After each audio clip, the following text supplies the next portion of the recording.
Om Swastiastu. Halo semuanya, perkenalkan nama saya Koma Angelika Juniawati, NIM 2015744133. Hari ini saya akan menjelaskan materi mengenai pajak penghasilan. Hari ini yang akan kita bahas yang pertama yaitu mengenai pajak penghasilan pasal 21 atau 26, lalu yang kedua yaitu pajak penghasilan pasal 22, yang ketiga yaitu pajak penghasilan pasal 23, dan yang keempat yaitu pajak penghasilan pasal 24. Tetapi sebelum kita membahas mengenai jenis-jenis pajak penghasilan, kita akan membahas mengenai pajak penghasilan secara umum. Menurut pengertiannya, pajak penghasilan atau PPH adalah pajak yang dikenakan kepada orang pribadi atau badan atas penghasilan yang diterima atau diperoleh dalam suatu tahun pajak. Penghasilan yang dimaksud itu dapat berupa keuntungan usaha, gaji, honorarium, hadiah, dan yang lainnya. Dasar hukum dari PPH ini yaitu dipungut berdasarkan Undang-Undang Nomor 7 Tahun 1983 tentang PPH. Subjek pajak.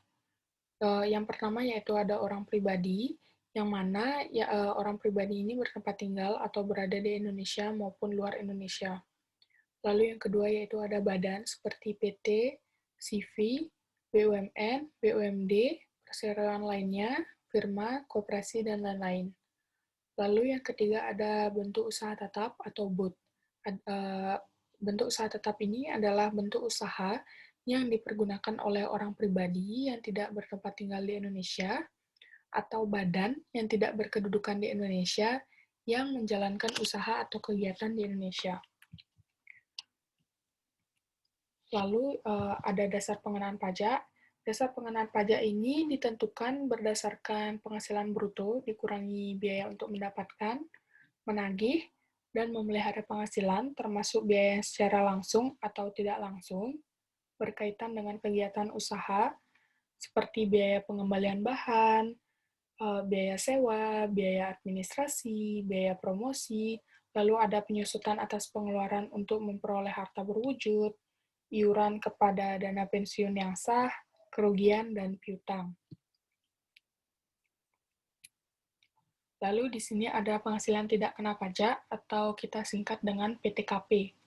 Jadi untuk diri wajib pajak ini dikenai PTKP sebesar 54 juta rupiah, dan jika wajib pajak sudah menikah dikenakan sebesar 4.500.000 rupiah.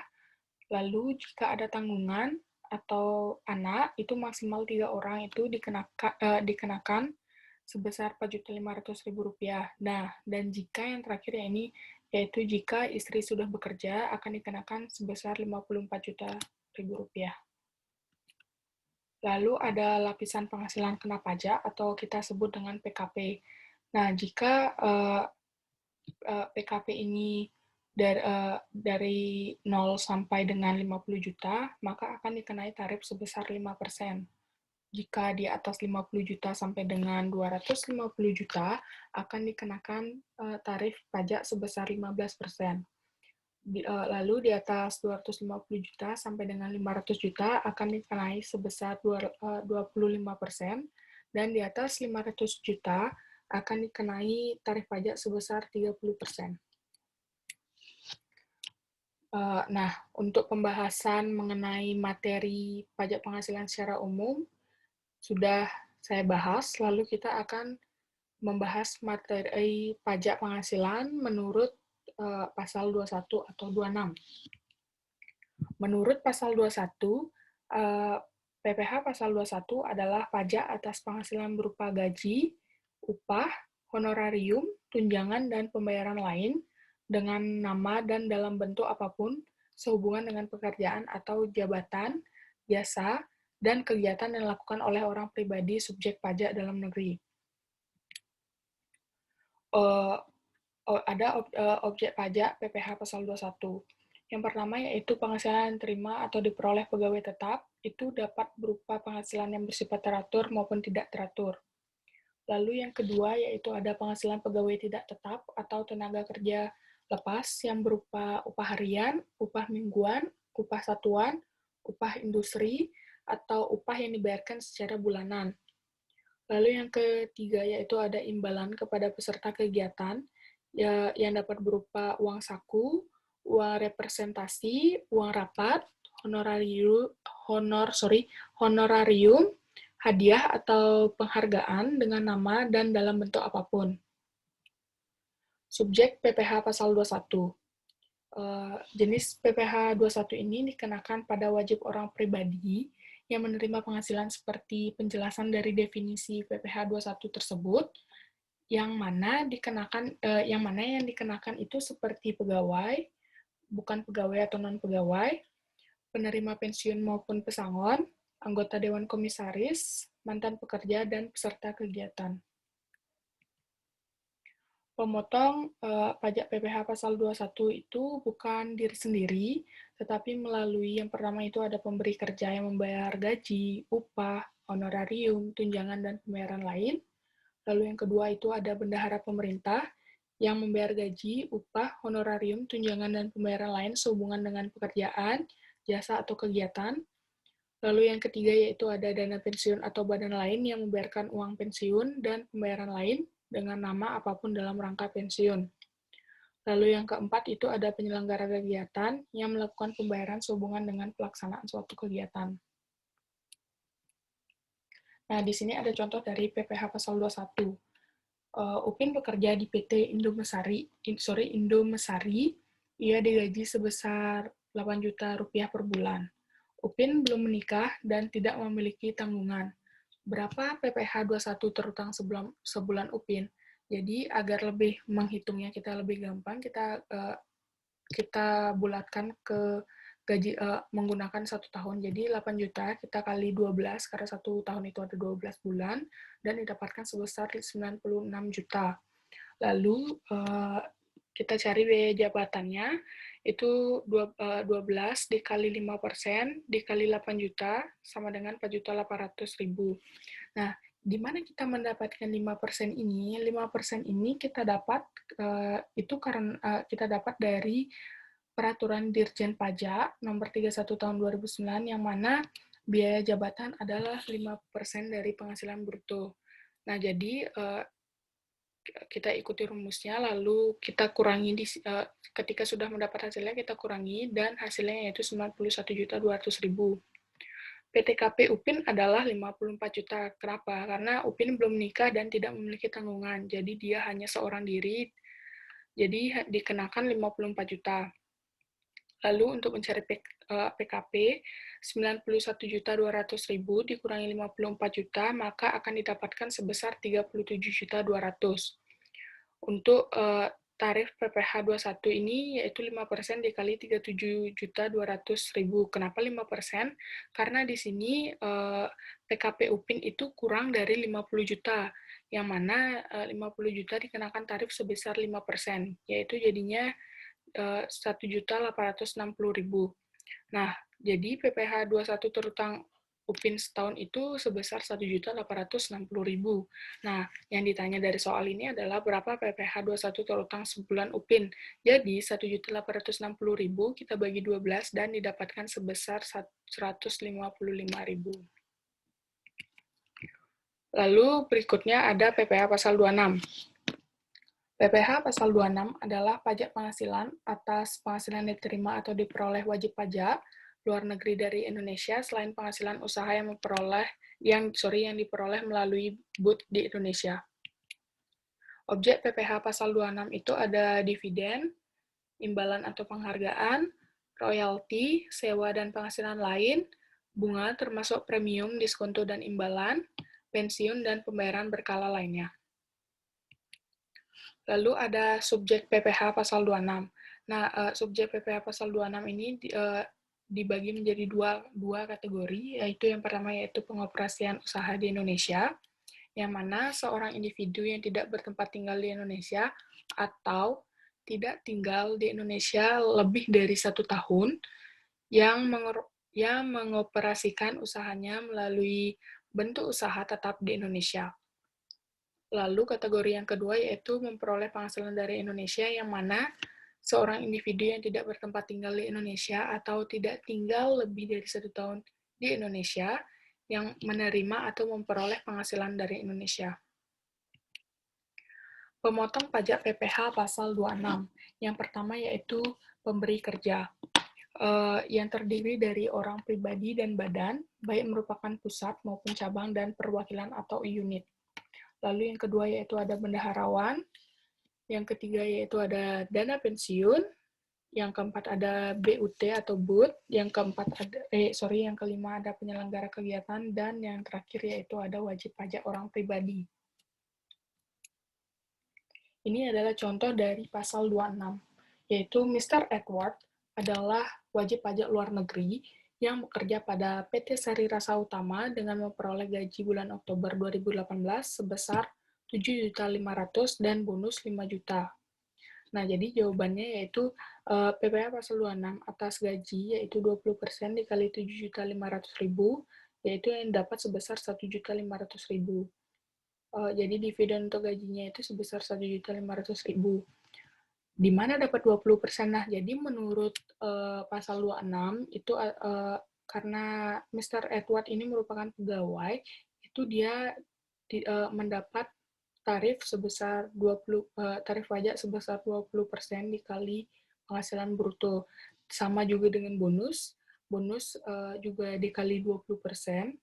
20% dikali penghasilan bruto yaitu 5 juta yang sama dengan yang di sini dapat sebesar 1 juta. Lalu berikutnya ada PPh pasal 22. PPh pasal 22 adalah pajak penghasilan yang dikenakan kepada badan-badan usaha tertentu, baik milik pemerintah maupun swasta, yang melakukan kegiatan perdagangan ekspor, impor, dan reimpor. Dasar hukum dari PPh pasal 22 ini adalah Undang-Undang Republik Indonesia Nomor 36 Tahun 2008. Objek PPh pasal 22. Yang pertama yaitu impor barang dan ekspor, yang mana seperti barang komoditas tambang batu bara, mineral logam, dan mineral bukan logam yang dilakukan oleh eksportir. Lalu yang kedua yaitu pembayaran atas pembelian barang yang dilakukan oleh BUMN atau BUMD yang dananya dari belanja negara atau belanja daerah atau kita singkat dengan APBN dan APBD. Lalu yang ketiga yaitu penjualan hasil produksi, yaitu dalam negeri penjualan hasil produksi dalam negeri yang dilakukan oleh badan usaha yang bergerak di bidang industri. Lalu lanjut ke pemungut pajak penghasilan pasal 22. Yang pertama yaitu ada Bank Devisa dan Direktorat Jenderal Bea dan Cukai atas impor barang. Lalu yang kedua yaitu ada badan usaha milik negara dan badan usaha milik daerah yang bersumber dari belanja negara atau APBN. Lalu yang ketiga yaitu ada badan usaha yang bergerak dalam bidang usaha industri yang ditunjuk oleh Kepala Kantor Pelayanan Pajak atas penjualan hasil produksinya dalam negeri. Lalu yang keempat atau yang terakhir yaitu produsen atau importir bahan bakar minyak, gas, dan pelumas atas penjualan bahan bakar minyak, gas, dan pelumas. Tarif PPh pasal 22. Besarnya pungutan PPh pasal 22 ditetapkan berdasarkan satu yang menggunakan angka pengenal impor atau API sebesar 2,5% dari nilai impor. Lalu yang kedua yaitu ada yang tidak menggunakan API sebesar 7,5% dari nilai impor. Dan yang ketiga yaitu ada yang tidak dikuasai sebesar 7,5% dari harga jual lelang. Nah, khusus untuk impor kedelai, gandum, dan tepung terigu, importir yang menggunakan angka pengenal impor hanya dipungut PPh sebesar 0,5% dari nilai impor atau 0,5% dari nilai impor. Lalu yang kedua yaitu besarnya pungutan PPh pasal 22 atas pembelian barang oleh Direktorat Jenderal Anggaran, Bendaharawan Pemerintah Pusat dan Daerah, BUMN, BUMD, BI, BPPN, Telkom, PLN, Indosat, Krakatau Steel, Pertamina, dan bank-bank BUMN adalah sebesar 1,5% dari harga pembelian. Lalu yang ketiga yaitu ada Besarnya pungutan PPh pasal 22 atas penjualan dalam negeri oleh industri semen, industri kertas, industri baja, dan industri otomotif adalah sebesar untuk industri semen itu dikenakan tarif sebesar 0,25% dari DPP PPN atau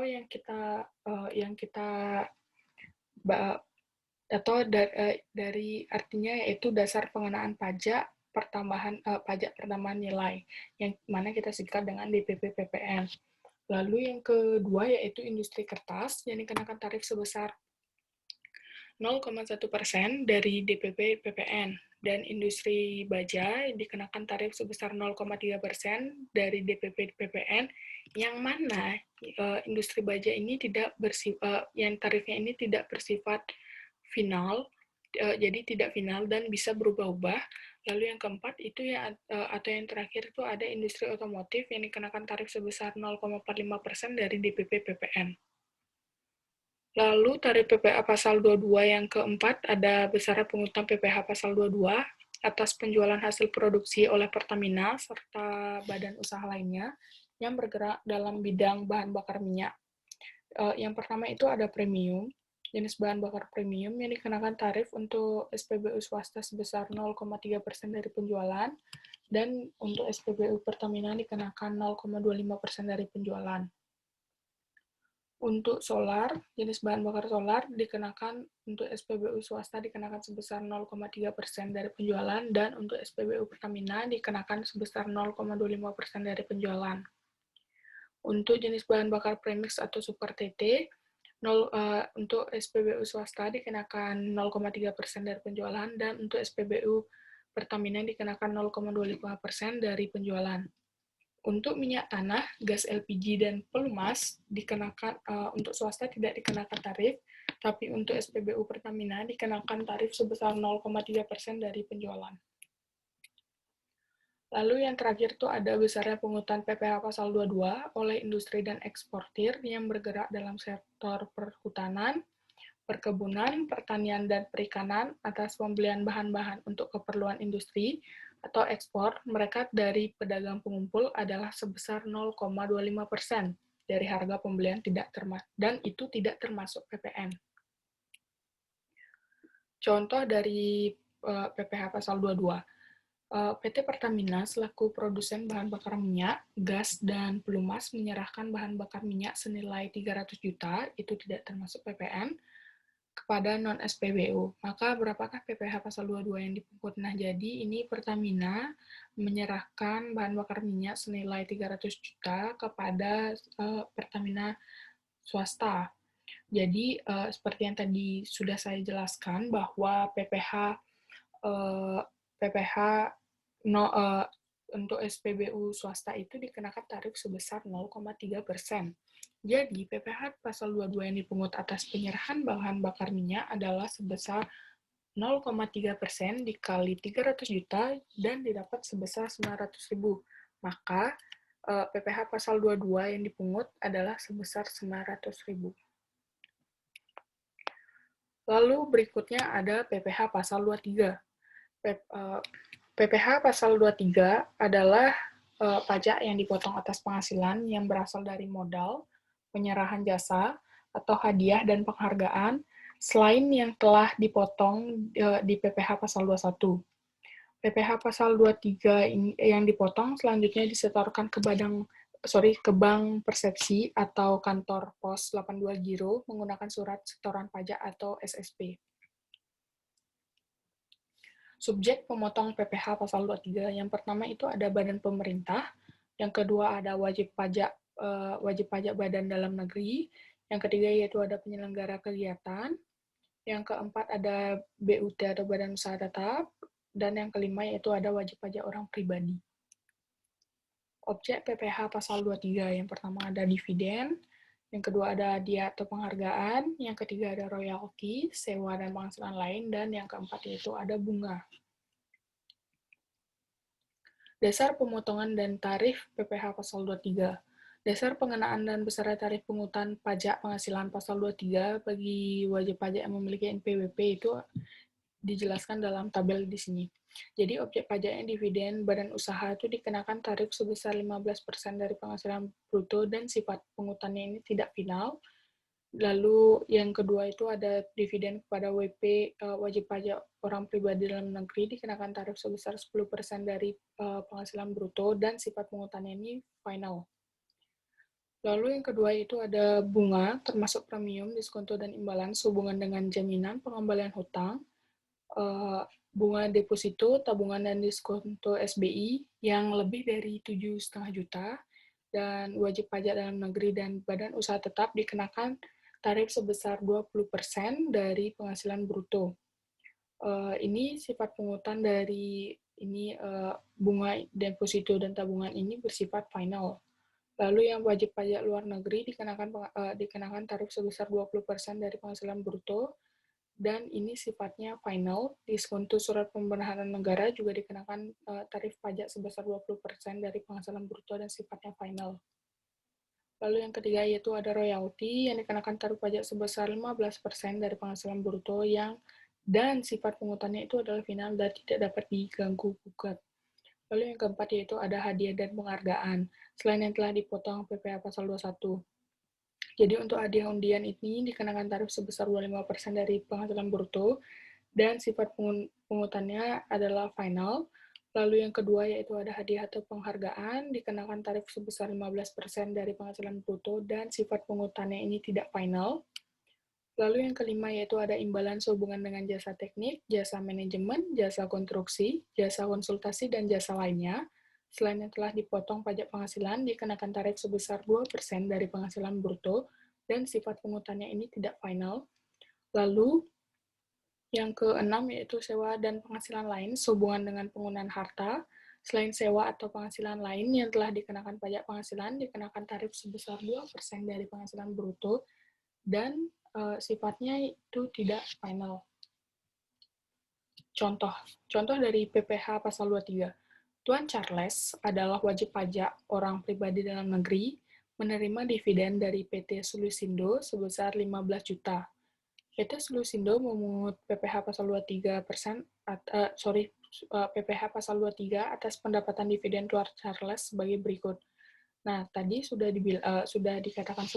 saya katakan sebelumnya, itu untuk dividen dikenakan tarif sebesar 10%. Jadi 10% dikali 15 juta, maka akan didapat sebesar 1.500.000. Maka pendapatan dividen Tuan Charles adalah sebesar 1.500.000.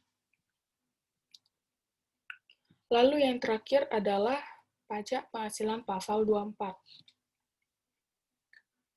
PPh pasal 24 adalah pajak yang dibayar atau terutang di luar negeri atas penghasilan dari luar negeri yang diterima atau diperoleh wajib pajak dalam negeri, di mana pembayaran pajaknya bisa dikreditkan. Tujuannya ini adalah untuk meringankan beban pajak ganda yang dapat terjadi karena pengenaan pajak atas penghasilan yang diterima atau diperoleh di luar negeri. Pajak yang dapat dikreditkan hanyalah pajak yang langsung dikenakan atas penghasilan yang diterima oleh wajib pajak. Objek PPh pasal 24. Objek pajak penghasilan jenis PPh pasal 24 ini dikenakan atas yang pertama yaitu penghasilan dari saham dan sekuritas lainnya, serta keuntungan dari pengalihan saham dan sekuritas lainnya. Lalu yang kedua yaitu ada penghasilan berupa bunga, royalti, dan sewa. Lalu yang ketiga yaitu ada penghasilan dari pengalihan sebagian atau seluruh hak penambangan atau tanda turut serta dalam pembiayaan atau permodalan dalam perusahaan pertambangan. Penghasilan pengurang pajak PPh pasal 24. Sumber penghasilan kena pajak yang bisa digunakan untuk memotong utang pajak di Indonesia itu ada yang pertama yaitu ada pendapatan dari saham dan surat berharga lainnya. Lalu yang kedua yaitu ada penghasilan berupa bunga, royalti, dan sewa yang berkaitan dengan harta benda bergerak. Lalu yang ketiga itu ada penghasilan sewa berkaitan dengan harta benda tidak bergerak. Yang keempat yaitu ada pendapatan berupa imbalan.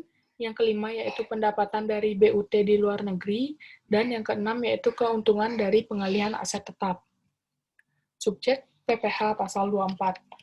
Subjek pasal yang dikenakan adalah pada wajib pajak yang memiliki sumber penghasilan sebagai objek PPh pasal 24. Dan subjek yang memotong pajak penghasilan jenis PPh pasal 24 adalah wajib pajak badan maupun orang pribadi pemberi penghasilan atau dari pengalihan harta atau aset di luar negeri. Batas maksimum kredit pajak PPh pasal 24. Batas maksimum kredit pajak diambil dari yang terendah dari unsur atau perhitungan berikut ini. Yang pertama yaitu jumlah pajak yang terutang atau dibayar di luar negeri. Lalu yang kedua yaitu penghasilan luar negeri dibagi seluruh penghasilan kena pajak, itu pertama kita bagi dulu, lalu dikali PPh atas seluruh penghasilan yang dikenakan tarif pasal 17.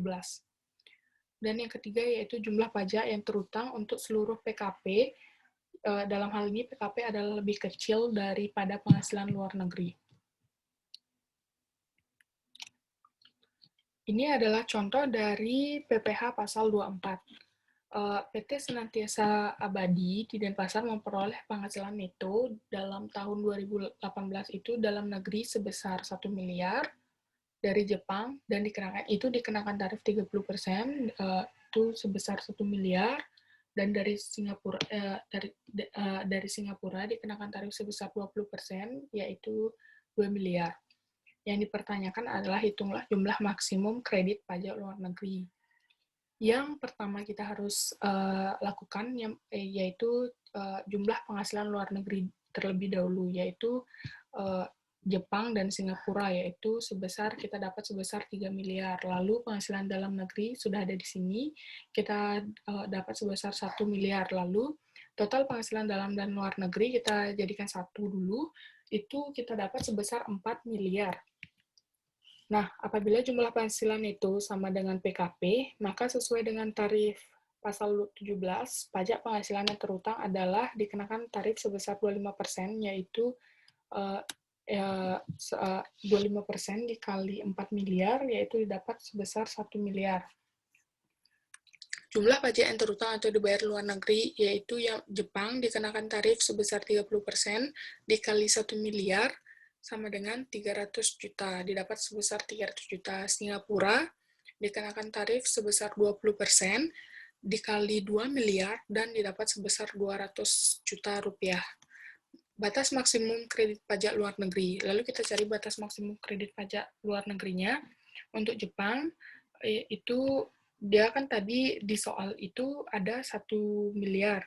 Jepang itu penghasilan netonya itu sebesar 1 miliar, per 4 miliar itu dari total penghasilan dalam dan luar negeri, dan dikali 1 miliar ini yaitu dari pajak penghasilan yang terutang, itu dapat sebesar 250 juta.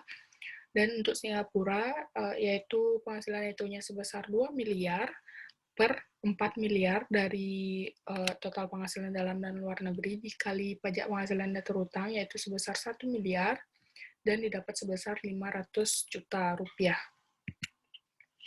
Maka jumlah maksimum kredit pajak luar negeri yang diperkenankan adalah yang tadi kita sudah hitung, itu kita tambahkan, dan didapat sebesar 650 juta. Lalu pajak penghasilan yang terutang dari PT Senantiasa Abadi yaitu sebesar, jadi 1 miliar yang tadi, yang pajak penghasilan terutang yang sudah kita hitung yang 25% dikali 4 miliar itu kita dapatkan kan sebesar 1 miliar.